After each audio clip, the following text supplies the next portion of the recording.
Hello there everyone, Lumar here, and today we will be talking about the new Superman movie released by James Gunn. Now, before we actually talk about the movie, I think a lot of people can relate to the feeling of, having your mind sort of made up when you leave the theaters. For instance, you might see a film and you'll go, yeah, that was pretty good. And then you might go, I didn't really think that was great. Or, yeah, it was okay, it wasn't amazing. Superman is the first film in a while where I've walked out and I've had no real clue how I feel about it. Looking back, it's positive, but that was weird for me because usually when you go into a James Gunn film, you feel good when you go out, even if you know that it's not the best he can do. For instance, Guardians of the Galaxy 3. I don't think that was amazing, especially not compared to his other two. But, it was still a positive experience when I left the theaters. But yeah, with Superman, it was really mixed feelings at the start. So let's just go through all of the non-spoiler sort of stuff first, and then we can start talking about the plot. So, the music, yep, pretty good. The kind of aesthetic and cinematography, again, really good.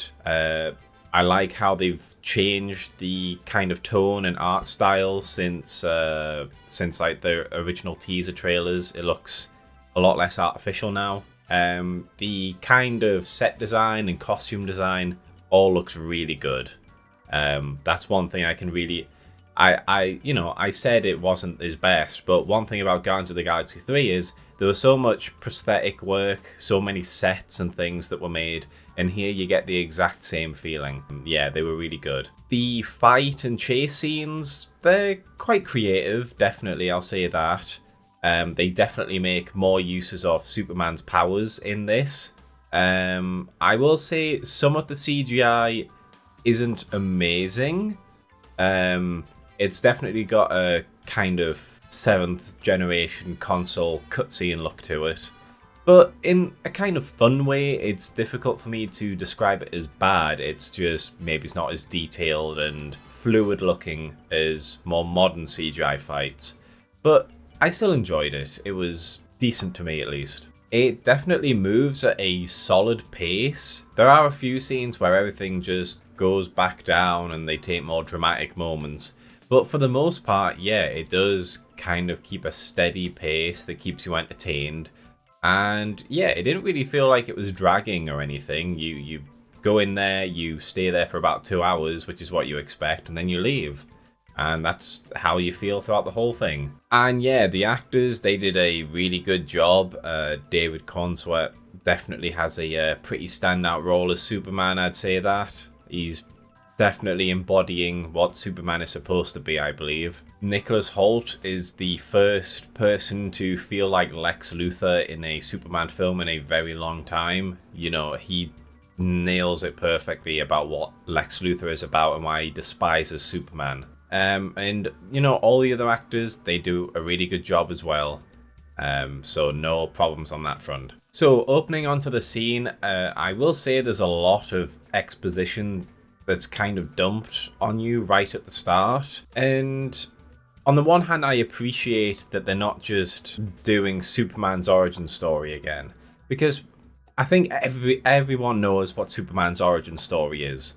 They've kind of gone for the thing with the Batman where, they just thrust him into an adventure and you kind of already know what's happened. However, while the Batman is a very self-contained story that just primarily focuses on him, the problem with Superman is there's a lot of other things that affect the entire world that really could have had some more work put into it and the effects that people feel. It opens up and it says for the past 300 years there's been metahumans over the planet and there's all these different heroes running around, and I don't know, there's definitely a lot of metahumans and kind of monsters that appear throughout this movie, but I don't know, I feel like there could have been a few more references to some other stuff.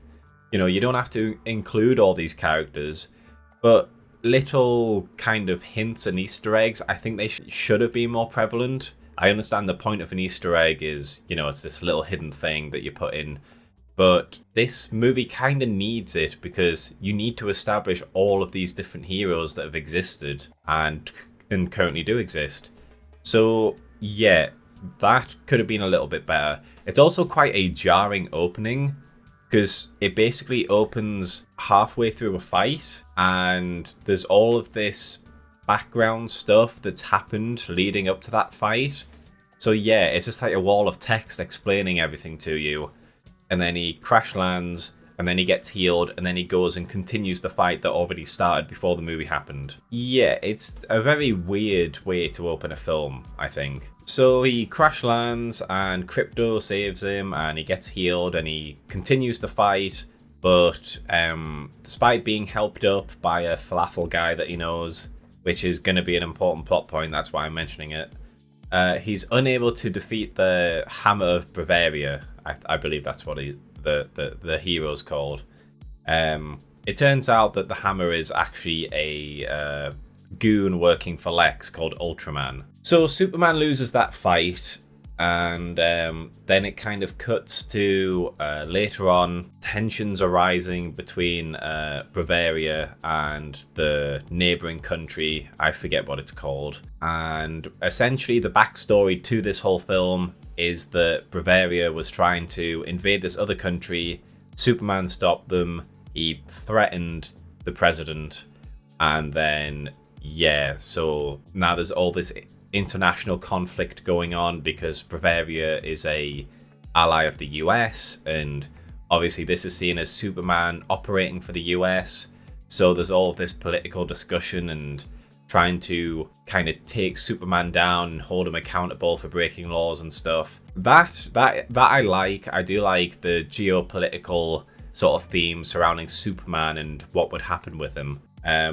So anyways, while Clark is having sort of an interview with Lois, and he gets fed up because he doesn't understand why people don't just want to do good and why everyone has to kind of adhere to laws that are endangering people, Lex goes to the Fortress of Solitude and he gains access to it, and he destroys all the Superman robots and he kidnaps Crypto. And he also finds the message from Joe and Lara L.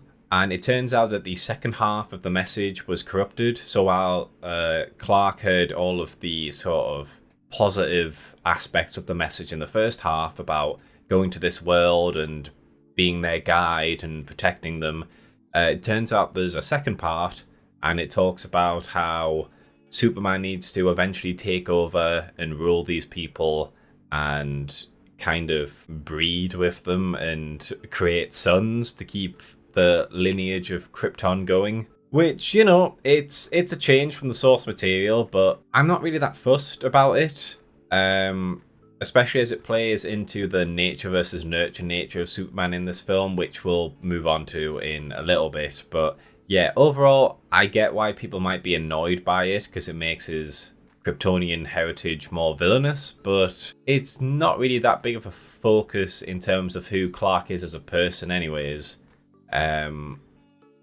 Again, we'll move on to that later. So yeah, the next day there is a giant gecko monster which just appears in the city, and the reason why I say it just appears in the city is because Lex had it released, so it runs out and it goes into the waters or something.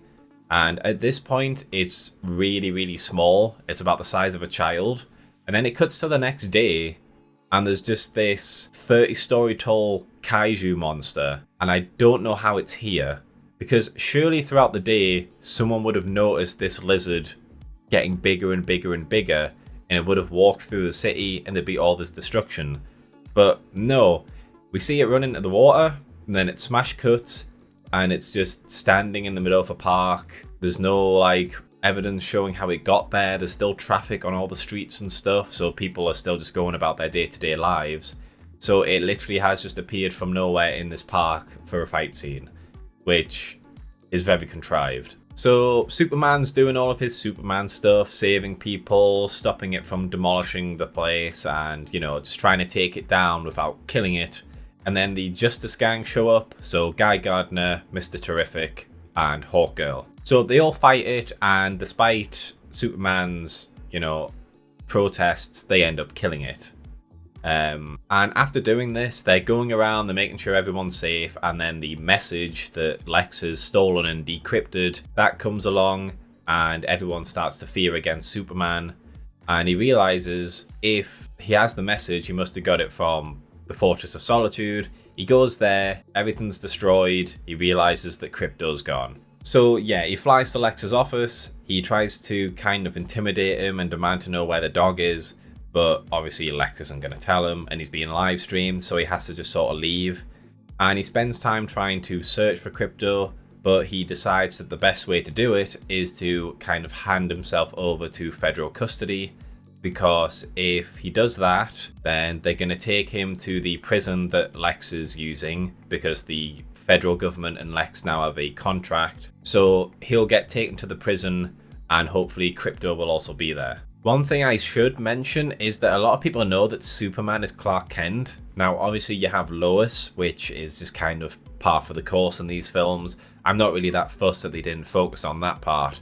What does interest me is that there's other heroes that know who he is, and they've just kind of skipped over that, when I think that would have been quite an interesting interaction. Because, you know, for a lot of these superheroes, their secret identity is a big thing. So the fact that there was a point in time where Clark went to these people and told them exactly who he was and what he does and things like that. I don't know, I feel like that could have been an interesting scene, but it's just been kind of skipped over. So yeah, Superman hands himself into federal custody, and they go to Lex's interdimensional pocket dimension prison cell, and he's put in the same cell as Elemental Man, or Metamorpho, whichever one they're going for in this universe. And he can make his body into any sort of element, even ones that aren't of Earth. And so he creates kryptonite, and he uses it to depower Clark, because if he doesn't, his son is going to get killed. So they're sat in this cell, and then Lex brings in the falafel guy from before. And while the scene itself is fine, and it really shows how sinister Lex is, he kind of starts to play Russian roulette and uses it on the falafel guy, and then he ends up killing him in front of Superman.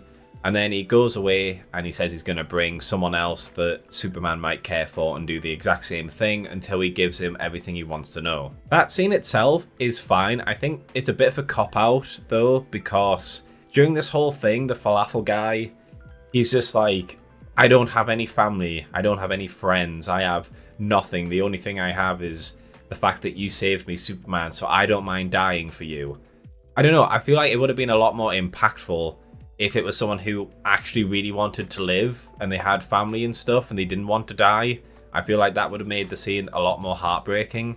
But to have it just, the guy's just fine with it basically, and then he gets killed, I don't know, feels like it could have been handled a little bit better. So Lois goes to the Justice Gang and she asks for them to help her in terms of not necessarily freeing Superman, but making sure that he's alright and that Lex isn't doing anything illegal kind of thing. But, you know, Guy Gardner and Hawkgirl, they say that, you know, there's too many laws and stuff, and they know that Superman's a good guy, but it's already very politically charged at the moment and they don't want to do anything else. Mr. Terrific seems to agree, but then he decides that, no, it's probably for the best that they double check and make sure that everything's, you know, at least kind of legal. So he goes to this little kind of beached area where Lex's goons are kind of chilling, and there's a really fun fight scene that happens here. It's one of the funnest fight scenes that I've seen from a superhero movie in a while. I'd say my only main criticism with it is they're in the middle, and then Mr. Terrific activates a force field around him and Lois. So it's established then these guys are shooting it, can't go through, can't damage anyone inside the force field. So then Mr. Terrific goes outside the force field and begins to fight them. And for some reason, there's all these goons just around the force field still trying to attack Lois. I don't know, like, I get that goons can be dumb in these films. I don't know, I just think it's a bit weird that these are supposed to be soldiers that Lex views as, you know, so capable that he's given them power armor and stuff. Yeah, instead of attacking the threat that's attacking them, they'll just shoot at a force field that they know they can't get through. I don't know, it's a bit weird. But overall, very fun fight scene. So Mr. Terrific defeats them all, and they go to the kind of interdimensional generator that Lex has set up, and it discusses how if something was to go wrong when opening this portal, it can create black holes, or it can start to spread out from the dimension into the real world and start tearing things apart. And so him and Lois go in, and at the same time, the Elemental Man, or Metamorpho, whatever he's called, sorry, he feels really guilty about the fact that he's kind of draining Superman and that he had to watch someone get executed in front of him and he didn't do anything to stop it.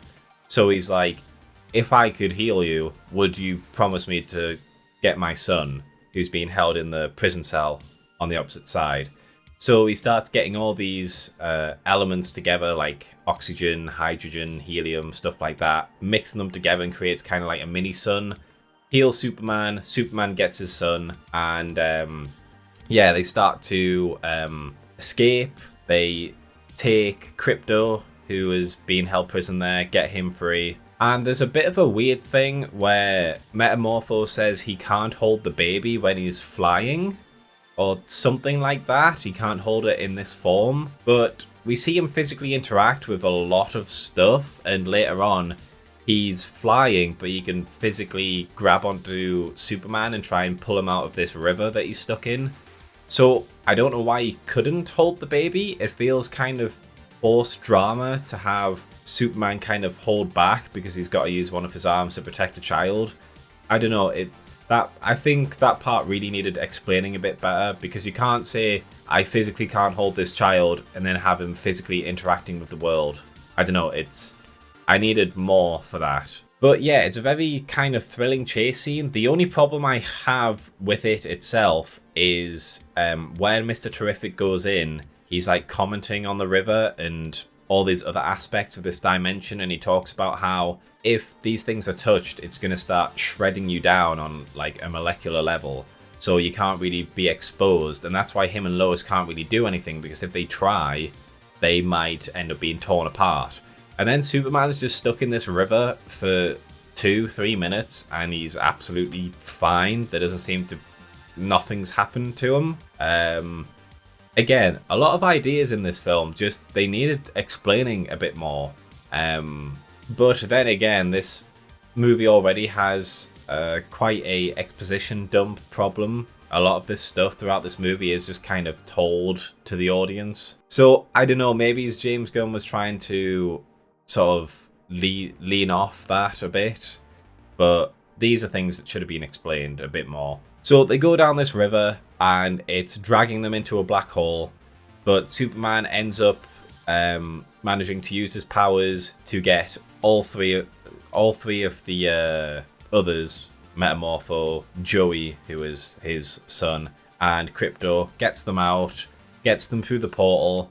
Mr. Terrific says he's gonna keep an eye on this little portal generator to make sure everything's stable. Metamorpho and Joey, they kind of head out by themselves, and then Lois and Clark go to his parents' house on the farm, and he rests. We then get a nice little scene where Clark feels like everything he's been kind of fighting for, it's been a lie because of the second part of the message. He thought he was making his Kryptonian parents proud, but in the end, it turns out they wanted him to be something that he's not. And then John Kent, he's there and he's saying how it's up to him to forge his own destiny, and that he's proud of him for being the good person that he is, and he's happy to have been that influence on his life. And yeah, it's a nice little scene, and like I say, it's about nature versus nurture. Obviously, Clark was expected to kind of take over the Earth and be more of a ruler, but because he had such loving parents like John and Martha, he's turned out to be a really good person. And yeah, it's a very simple message. It's kind of what you've already seen in Superman before, but still, it was really well acted, and yeah, it was nice. Also, really sorry, it's Boravia that's the country, not Boravia, or whatever I was saying. So anyways, Superman heals up, and at the same time that Boravia is invading this other country, Lex has activated the portal and it's becoming unstable because of how long it's been active for, and it ends up kind of tearing the world apart slowly. So Mr. Terrific is trying to stop that, and he asks Clark to help him stop Lex. So Superman really wants to go help and stop the Baravians, but he also realizes that Mr. Terrific needs him and that Lex needs to be stopped because he's the mastermind behind everything. And so while he's busy doing that, Guy Gardner, Hawkgirl, and Metamorpho, they all go and stop the Baravian forces. And it's a nice quirky little scene. I do want to know why Metamorpho is with them, because last time he just kind of disappeared. He just kind of wandered off into Metropolis, and they might have recruited him, but I don't know, he just kind of appears with them without any kind of build-up. But still, it was nice for him to kind of become a hero, and he wants to join the Justice Gang, and yeah, it's a fun little scene. So in Metropolis, they are trying to stop Lex, and Jimmy Olsen has managed to get information based on his source, which is Eve, who is Lex's current girlfriend. And after her and Lex break up, she sends Jimmy all these files showing that he masterminded the Baravian conflict, and they post it all over the web so everyone knows that Lex Luthor is responsible. And at the same time, the city gets evacuated, and the Engineer and Ultraman, they try and fight Superman and Mr. Terrific. Mr. Terrific kind of gets knocked out the fight for the most part, but Superman manages to defeat the Engineer, and then he manages to defeat Ultraman. And I'm not really sure how I feel about Ultraman, because there's a lot of questions that come from his existence, especially on the fact that Lex claims he despises Superman for what he is, but he's happy to use a clone of Superman, which feels a bit weird. And yeah, there's no real emphasis placed on whether the clone is sentient or not. He's just kind of immediately killed off by Superman when he has the chance, and that's it really. No one really talks about the fact that Superman killed him, which is weird because Superman was against killing everyone else and against killing the big kaiju monster, yet he just kills off Ultraman and that's it. There's no real attention given, which I'm fine with Clark killing when he absolutely has to, just there's no real, it's not really lampshaded or anything, it's just kind of brushed over. So yeah, Lex explains that he despises Superman because humans have to work very hard just to be noticeable in history, while he just came along and just kind of made them feel all weak and pathetic just by his existence. So he wants to get rid of Superman. And anyways, yeah, Superman, Krypto, and Mr. Terrific get rid of all of his goons, and then they stop Lex. Mr. Terrific shuts down the generator that's destroying everything, and yeah, Lex gets sent to jail. And in the end, we see that Superman, he's now got rid of the recording of his Kryptonian parents, and now whenever he's just chilling in the Fortress of Solitude or he's healing, he has a montage of his human parents, John and Martha, to watch while he heals. And there is a weird thing here, and I don't know if he just didn't really think of it or if it's going to be elaborated on in the Supergirl movie, but Supergirl is in this film. She shows up and gets Krypto, which is her dog, and then she leaves. Now, the thing that's weird is that obviously we don't know for fully what Supergirl's origin is going to be, but if it's anything like in the comics where she was already kind of grown up, it's just her stasis pod kind of went off course and it took decades for it to reach its destination and for her to be reawakened, then she should already know who John and Lara were as people and what Krypton was like as a society. And I feel like she would have told Clark about that, about like the fact that his parents were conquerors who wanted to take over everything. But no, nothing's really done with that. She shows up. She's drunk, apparently, even though she's now on Earth, where there's the yellow sun and she can't get drunk. Not really sure how that works. And then she takes Krypto, and then she leaves. And don't get me wrong, again, well acted, but there's so many questions that her being in this movie brings up, and it's obviously not going to get answered. So yeah, overall, Superman, very mixed feelings about it when I first watched it. More positive now that I think about it. It's definitely one of the more comic book movies that isn't afraid of the fact that it's a comic book movie. It's well, it's presenting its sort of history on its face, really. It's not trying to be super serious or trying to ground things or anything like that. It's a Superman movie. It's got all of these Superman adventures in it. You're getting what you're gonna get, basically. I will say I thought the standout character that I wasn't expecting to like as much as I did was Mr. Terrific. He is a really fun character in this movie, and he really does bounce off people very well. Because obviously he's trying to be the more kind of stoic, more emotionless person, but obviously he's still human, so he gets some jokes and quirks throughout it. And yeah, he bounces off well with the other characters. I will say, Hawk Girl, she was kind of being promoted a lot alongside the others, because obviously she's part of the Justice Gang, so she's with Guy Gardner and Mr. Terrific. But she doesn't really do a lot. She helps with the Kaiju monster, and then at the end, she's not even helping Guy and Metamorpho with the fighting. She just goes to the Baravian Prime Minister's house and kills him. Yeah, I don't know. I feel like there could have been more done with her.